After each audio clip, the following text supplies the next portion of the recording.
যমুনায় পে স্কেলের প্রজ্ঞাপন নিয়ে তারেক রহমানের চূড়ান্ত বার্তা এলো। মিটিংয়ে মির্জা ফখরুল সুখবর দিলেন। আজ যমুনা ভবনে প্রধানমন্ত্রী তারেক রহমানের সঙ্গে মির্জা ফখরুলের গুরুত্বপূর্ণ আলোচনা হয়। এই আলোচনায় সরকারি চাকরিজীবীদের গ্রেড ভিত্তিক বেতনের চূড়ান্ত একটি প্রস্তাবনার কথা জানায় মির্জা ফখরুল।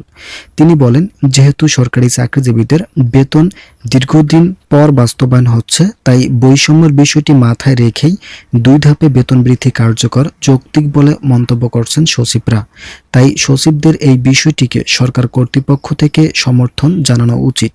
যেহেতু পে স্কেল দেওয়ার বিষয়ে সরকার থেকে ইতিবাচক সিদ্ধান্তের কথা জানানো হয়েছে, সেক্ষেত্রে বেতন বৃদ্ধি নিয়ে নতুন কোনো জটিলতা থাকবে না। এটা অত্যন্ত স্বাভাবিক একটি প্রক্রিয়া। কিন্তু বেতন বৃদ্ধির বিষয়টি বাংলাদেশের সরকারি চাকরিজীবীদের অর্থনৈতিক গতিপথ ফিরিয়ে দিলেও বাংলাদেশের অর্থনীতিতে প্রবল আকারে চাপ সৃষ্টি হচ্ছে। এই চাপ কাটিয়ে উঠতে হলে অবশ্যই IMF এর সহযোগিতা একান্ত প্রয়োজন। যেহেতু IMF এর সদস্যরা বাংলাদেশের অর্থনীতি নিয়ে খুবই উদ্বিগ্নতা প্রকাশ করেছেন এবং সহযোগিতামূলক সকল সিদ্ধান্তে তারা সমর্থন জানিয়েছেন, তাই বেতন বৃদ্ধি নিয়ে আর নতুন সমস্যার সৃষ্টি হবে না বলে মন্তব্য করেন মির্জা ফখরুল এবং প্রধানমন্ত্রী তারেক রহমান। তারা ইতিবাচক সিদ্ধান্তে মতামত দেওয়ায় সচিব কমিটি তাদের রিপোর্ট প্রস্তুতির বিষয়টি নিয়ে কাজ শুরু করেন।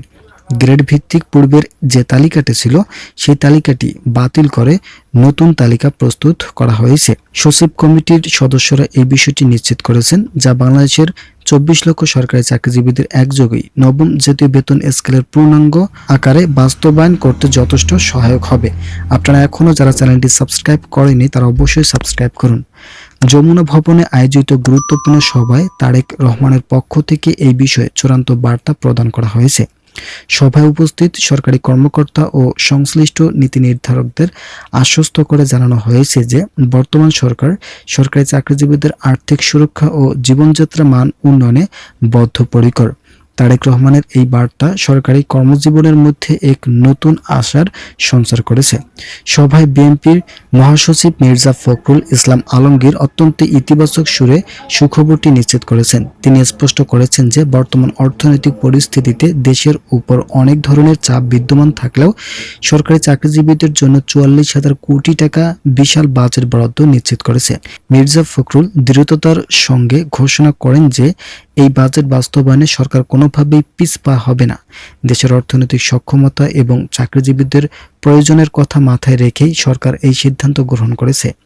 মির্জা ফখরুল তার বক্তব্যে বিলম্বের বিষয়টিও খোলাসা করেছেন। তিনি স্বীকার করেছেন যে কিছু জটিলতার কারণে পে স্কেল কার্যকর হতে কিছুটা সময় ক্ষেপণ হয়েছে। তবে তিনি জোর দিয়ে বলেন, প্রশাসনিক কাজের গতিশীলতা ও সরকারি কর্তৃপক্ষের সঙ্গে চাকরিজীবীদের মধ্যে আস্থার সম্পর্কে গড়ে তোলার জন্য বেতন বৃদ্ধির এই উদ্যোগ অত্যন্ত জরুরি।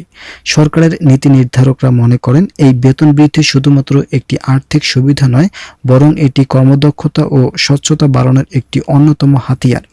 আপনারা অবশ্যই চ্যানেলটি সাবস্ক্রাইব করে ভিডিওটি কন্টিনিউ করুন। যমুনা প্রধানমন্ত্রীর সঙ্গে আয়োজিত উচ্চ পর্যায়ের বৈঠকে এই বেতন কাঠামো সংক্রান্ত যাবতীয় খুঁটিনাটি নিয়ে বিস্তারিত আলোচনা হয়েছে।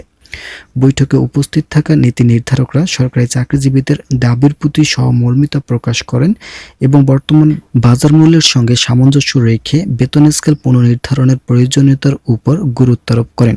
প্রধানমন্ত্রী ও তারেক রহমানের মধ্যে হওয়া এই আলোচনাটি ছিল অত্যন্ত ফলপ্রসূ। সরকারি চাকরিতে এটি ইতিবাচক পরিবর্তনের সূচনা বার্তা বহন করে। বৈঠকের সবচেয়ে গুরুত্বপূর্ণ দিকটি ছিল গেজেট প্রকাশের চূড়ান্ত সিদ্ধান্ত। সংশ্লিষ্ট কর্তৃপক্ষ জানিয়েছে যে সব ধরনের আইনি ও প্রশাসনিক প্রক্রিয়া সম্পন্ন করে আগামী মাসে নতুন গেজেট প্রকাশ করা হবে। এই সময়ের মধ্যে যাবতীয় হিসাব নিকাশ ও বাজেট সংক্রান্ত যাচাই বাছাই করা হবে, যাতে পরবর্তীতে কোনো ধরনের জটিলতা সৃষ্টি না হয়। আগস্টের মধ্যে গেজেট প্রকাশের এই ঘোষণা সরকারি চাকরিজীবীদের দীর্ঘদিনের অপেক্ষার সমাপ্তি ঘটাতে যাচ্ছে। 44,000 কোটি টাকার এই বাজেট বরাদ্দ দেশের সরকারি চাকরিজীবীদের আর্থিক সক্ষমতাকে অনেকটাই সুসংহত করবে। মির্জা ফখরুলের এই ঘোষণা ও প্রধানমন্ত্রীর সঙ্গে হওয়া বৈঠকের সিদ্ধান্তগুলো বাস্তবায়িত হলে তা সরকারি প্রশাসনিক কার্যক্রমে নতুন গতি আনবে বলে আশা করা হচ্ছে।